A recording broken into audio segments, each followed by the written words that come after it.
এবার আল্লাহ তাআলা বলছেন ফামান জুহজিহা আনিন নারি ওয়া উদখিলাল জান্নাতা ফাকাদ ফাজ। সফল কারা?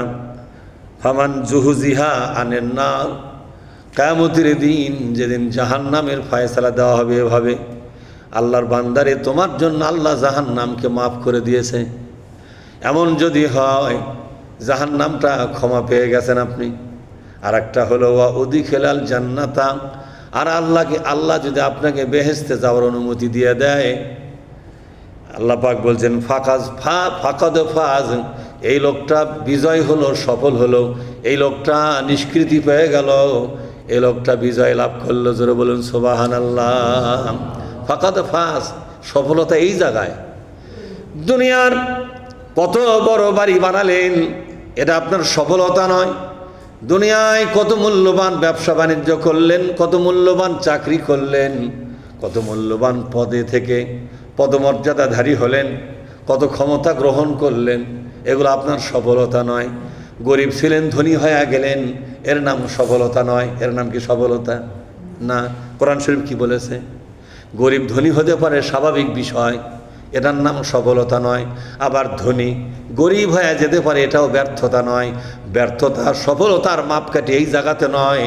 ব্যর্থতা সফলতার মাপকাঠি আল্লাহ বলেছেন যাকে জাহান্নাম থেকে মুক্ত করে দেওয়া হলো আর জান্নাতে যাওয়ার অনুমতি দেওয়া হলো, আল্লাহ পাক তাকে সফল ব্যক্তি বলেছেন। সুবহানাল্লাহ বলবেন। তার দুনিয়াতে সম্পদ থাক বা না থাক, এই দুনিয়ার রাস্তায় পড়ে থাকা অনেক লোক কিয়ামতের দিন সে আল্লাহর জান্নাতের বাদশাহ হয়ে যাবে। সুবহানাল্লাহ বলবেন না?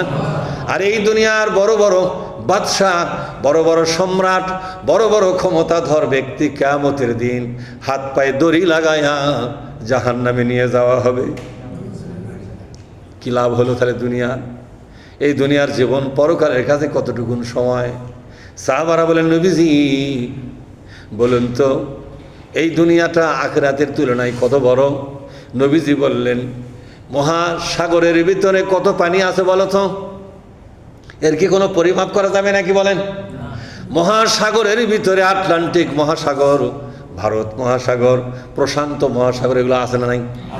এই মহাসাগরগুলোতে সবগুলো মহাসাগরের পানি, নদী নালা খাল বিল সাগর, যত জায়গার পানি আছে সবগুলো পানিকে যদি একত্র করা হয়, এই পৃথিবীর 3 ভাগ পানি আর 1 ভাগ হলো মাটি, তাহলে 3 ভাগ পানি কতখানি হবে? এতগুলো পানির ভিতরে কোনো একটা পাখি, ছোট্ট একটা পাখি একটা ঠোঁট যদি ডুবাইয়া দেয়, একটা ঠোঁটে একটা ফোঁটা পানি উঠলো, ওই 1 ফোঁটা পানি সাগরের তুলনায় যতখানি।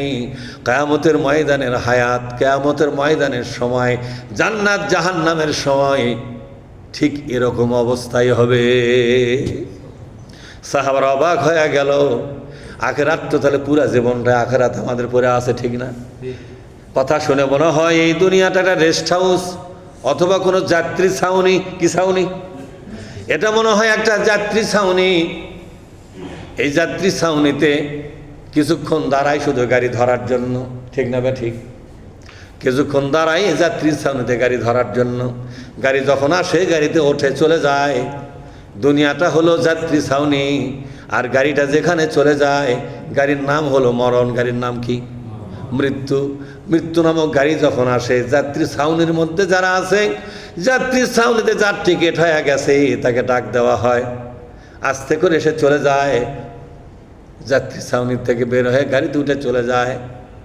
এর নাম হলো দুনিয়ার নাম কি? জোরে বলুন। এই জন্য সফল যদি হতে চান তাহলে আপনাকে জাহান্নাম থেকে যে কোনো মূল্যে ক্ষমা নিতে হবে। কার কাছে? জাহান্নামে যাওয়ার যে অপরাধগুলো আছে, এই অপরাধগুলো আপনাকে ছাড়তে হবে। আপনি জাহান্নাম ক্ষমা চান, ভালো কথা, জাহান্নামে যাওয়ার যে অপরাধগুলো সেগুলোও করেন, এ ক্ষমা চাওয়ার কোনো মানে হয়? প্রতিদিন দোয়া করতেছেন, আল্লাহ ওয়াকিনা আযাবান নার, জাহান্নাম থেকে আমাকে রক্ষা করো, দোয়া করলেন আপনি, ভালো।